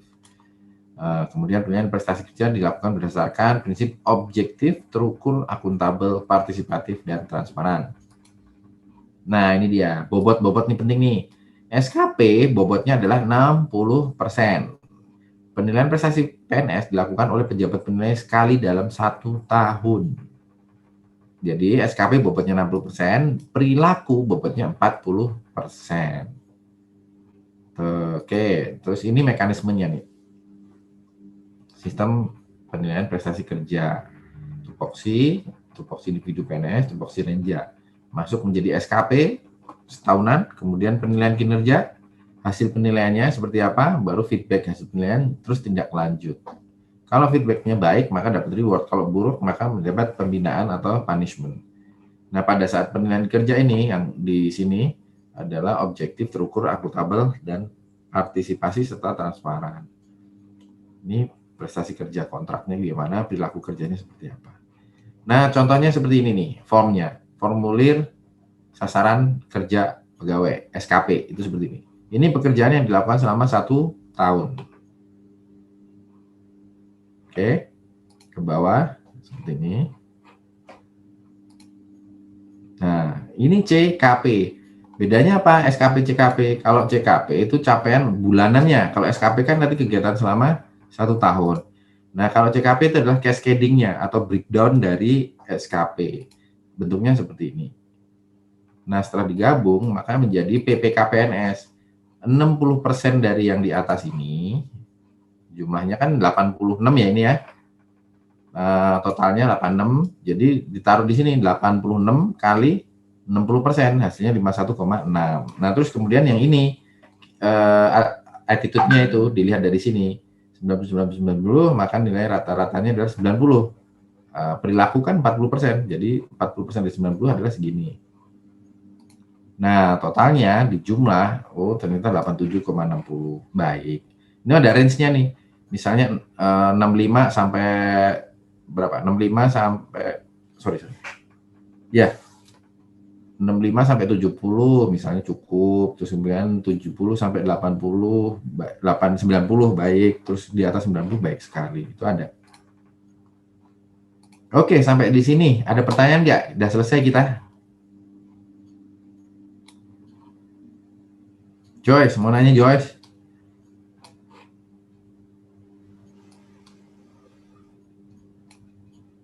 Desi, mau nanya? Kalau misalnya ada sistem apa tuh penilaian tapi dia tuh malah menjatuhkan lawannya itu gimana, Pak?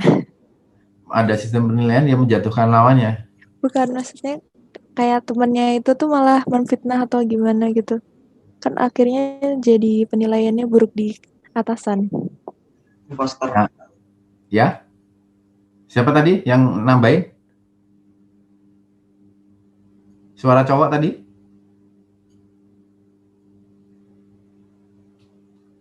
Nggak ada yang ngaku. Tadi yang nambahin siapa? Tepat sekali gitu ya? Apa sih? Imposter, Pak. Hah? Impostor. Oh, impostor. Enggak. Ya memang di dunia nyata itu selalu ada impostor. Nah, makanya kita gini. Makanya bersikaplah objektif dengan kiri kanan atas bawah. Itu 360 ya, artinya 360. Dengan teman sejawat ya kita kalau bisa ya sikap ya standar normal lah, jangan terlalu ekstrim gitu. Supaya kalau gini nih, karena impostor tuh kadang-kadang nggak ketahuan yang mana yang impostor ya nggak. Yang udah main tuh Among Us tuh tahu tuh. Siapa impostornya kan nggak ketahuan. Tahu udah mati aja kita. Nah, makanya kita harus bersikap objektif, jangan istilahnya, jangan gini. Kesuksesan kita tuh tidak harus dari menginjak orang lain, ya nggak? Kesuksesan kita adalah part of kerja kolaboratif kita dengan rekan-rekan kita. Jadi ketika kita dengan teman-teman lain itu tidak saling menjatuhkan, nanti yang terjadi adalah sukses-sukses bareng, tidak ada yang saling menjatuhkan. Yang muncul adalah kompetitif yang positif. Yang tadi saya sampaikan.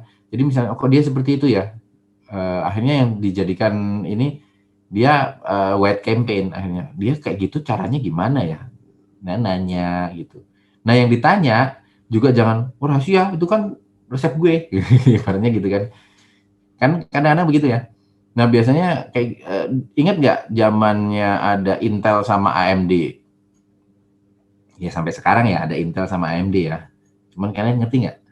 Anak KS nih. Apa, Pak? Ngerti, Pak. Kan kalau saling menjatuhkannya kan terang-terangan tuh. Kayak Pepsi sama Coca-Cola. Iklannya kan kalau ada Pepsi terus Coca-Colanya dibuang gitu-gitu. Nah, itu kan sebenarnya resepnya yang sama kan, barangnya sama, minuman bersoda atau yang antara AMD dan Intel. Sama-sama prosesor kan. Tinggal bersaing di mana yang lebih unggul dan banyak dibeli. Akhirnya AMD lebih mengambil segmen bahwa kesannya AMD itu di area perform. Jadi buat gaming, PC gaming gitu kan ya, kalau AMD kan ya. Tapi dia emang ada kelemahan cepat panas katanya. Nah, Intel memanfaatkan cepat panas tuh, lihat tuh kebakar tuh, cepat rusak kan AMD gitu kan. Intel lebih stabil, dung ya gitu kan. Iklannya kan selalu begitu. Saling menjatuhkan mereka. Nah, akhirnya yang itu tadi, itu tapi nggak masalah dalam dunia kompetitif, kan positif. Dia menjatuhkan tapi hal yang sama, benda yang sama. Akhirnya semua diserahkan kepada konsumen kan. Nah, kalau dalam hal tadi si Desi nyampaikan, semua diserahkan kepada bosnya kan, konsumennya kan. Bahwa misalnya ada teman kita yang bilang nggak bener nih kerjaan Desi gini. Tapi faktanya si bosnya bisa ngelihat, oh kerjaan Desi sampai meja saya bagus kok misalnya.